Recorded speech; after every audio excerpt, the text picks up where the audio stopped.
Tapping కేసులో విచారణను SIT వేగవంతం చేసింది. నేడు 6 నిందితులను కలిపి విచారించే అవకాశం ఉన్నట్లుగా తెలుస్తోంది. 2 రోజులుగా ఫోన్ ట్యాపింగ్ బాధితులు సిట్ కార్యాలయంలో వాంగ్మూలం ఇస్తున్నారు. టీపీసీసీ చీఫ్ మహేష్ కుమార్ గౌడ్ సైతం జూబ్లీహిల్స్ పోలీస్ స్టేషన్కు వెళ్లి వాంగ్మూలం ఇచ్చారు.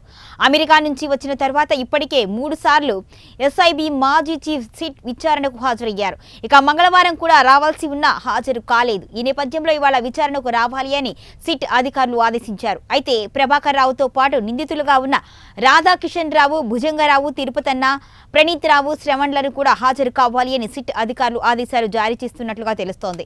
ఈ నేపథ్యంలో నేడు 6 కలిపి విచారించే అవకాశం ఉన్నట్లుగా తెలుస్తోంది.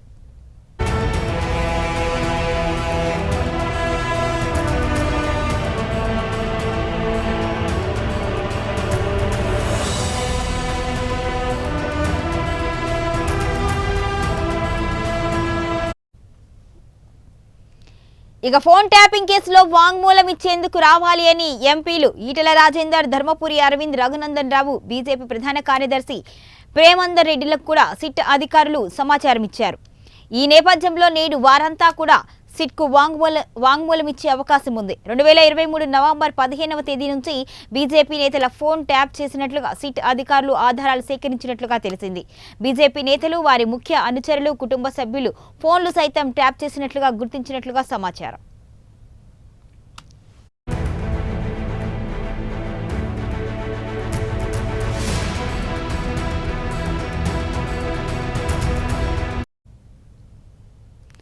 ఫోన్ ట్యాపింగ్ కేసులో విచారణను సిట్ వేగవంతం చేసింది. నేడు 6 నిందితులను కలిపి విచారించే అవకాశం ఉన్నట్లుగా తెలుస్తోంది. 2 రోజులుగా ఫోన్ ట్యాపింగ్ బాధితులు సిట్ కార్యాలయంలో వాంగ్మూలం ఇస్తున్నారు. టీపీసీసీ చీఫ్ మహేష్ కుమార్ గౌడ్ సైతం జూబ్లీహిల్స్ పోలీస్ స్టేషన్కు వెళ్లి వాంగ్మూలం ఇచ్చారు.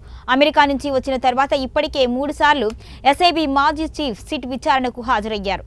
మంగళవారం కూడా రావాల్సి ఉన్నా హాజరు కాలేదు. ఈ నేపథ్యంలో ఇవాళ విచారణకు రావాలి అని సిట్ అధికారులు ఆదేశించారు. అయితే ప్రభాకర్ రావుతో పాటు నిందితులుగా ఉన్న రాధాకిషన్ రావు, భుజంగరావు, తిరుపతన్న, ప్రణీత్ రావు, శ్రవణ్లను కూడా హాజరు కావాలి అని సిట్ అధికారులు ఆదేశాలు జారీ చేసినట్లుగా తెలిసింది. ఈ నేపథ్యంలోనే నేడు 6 కలిపి విచారించే అవకాశం ఉన్నట్లుగా తెలుస్తోంది.